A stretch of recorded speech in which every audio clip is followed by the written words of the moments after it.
Naalala mo pa ba kung paano tayo nagsimula? Facebook ang naging tulay, friends of friends lang naman tayo. Naging parte ng GC, doon tayo nagkakilala. Kinilala mo ako, nagustuhan, tapos niligawan mo ng halos isang buwan. Sinagot naman kita, sobrang saya natin. Tiniis natin yung pagkakalayo, yung laging namimiss ang isa't isa. Hirap ng elder at akala natin hindi kakayanin.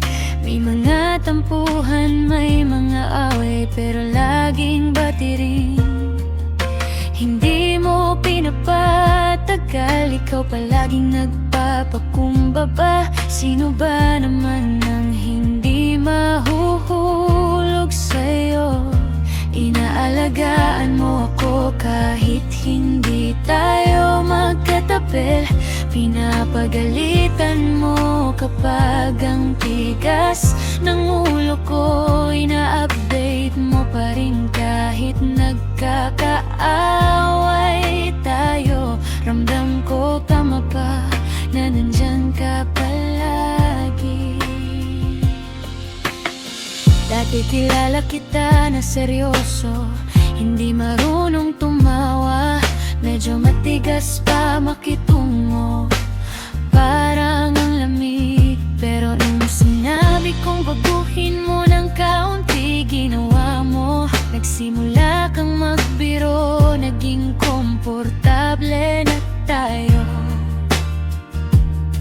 Masaya ka nang kausap, nag-chat ka na rin ng mahaba. Dami kong what ifs noon, alam mo yun. Pero sinabi mong magtiwala ko na. Mahal mo ako, yun lang ang kailangan kong paniwalaan. At ramdam ko naman na totoo yun. Habang magkalayo, gumawa tayo ng mga pangarap. Pangarap na magsama, magkaroon ng sariling pamilya. Pangako na ibibigay mo lahat para lang maging masaya tayo. Kaya nagtiwala ako hanggang sa narating natin to. Lumipas ang tatrit buwan, hindi natin namalayan. Sabi mo gusto mo na akong makita, mayakap kahit saglit. Dami kong pagdududa noon, magugustuhan mo pa ba ako? Kapag nakita mo ako, mahal mo pa rin ba ako ng totoo? Kaya mo ba akong ipakilala sa pamilya mo? May pagmamalaki mo ba ako? Pero pinalakas mo loob ko, sabi mo mahal mo ako kahit ano pa ako. Wala akong dapat ikahiya, para sa'yo ako ang pinakamagandang babae sa buong mundo. Kaya mas pinili kong magtiwala, kaya pumayag na rin akong makipagkita. Sinundan mo ako gamit ang track, si Baby Grace siya ang naging unang saksi. Unang pagkikita, naghihintay ako sa gilid ng kalsada. Sobrang halo ng kaba at saya, tapos dumating ka na. Bumaba ka sa truck, ang gwapo mo, ang bango mo. Hinawakan mo kamay ko, tinanong kung nilalamig ba ako. Sagot ko lang, oo.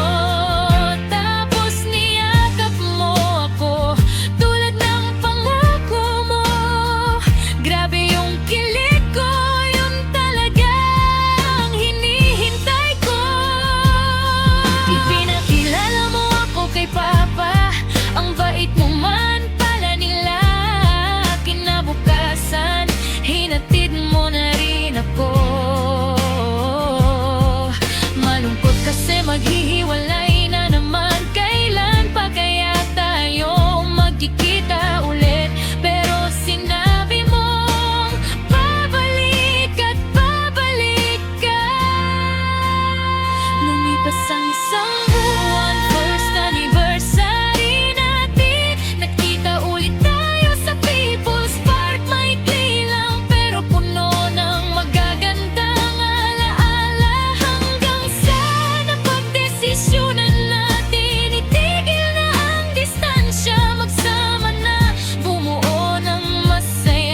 pamilya.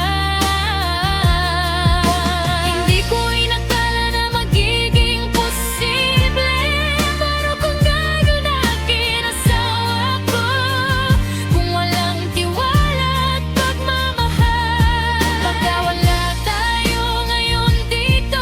Sino ba mag-akala ko na dati minamalit? Inaapak-apakan lang ng kung sino-sino ay makakatagpo ng katulad mo. Ikaw ang nagbigay ng liwanag sa buhay ko. Lahat ng pangako mo pinanghawakan ko, kaya tayo umabot dito. Salamat sa Diyos na ibinigay ka sa akin. Wala na akong hihilingin pa, sobra ka pa sa sapat. Salamat sa pananatili, sa pagtanggap, sa pagmamahal. Apat na taon na at mamahalin pa rin kita.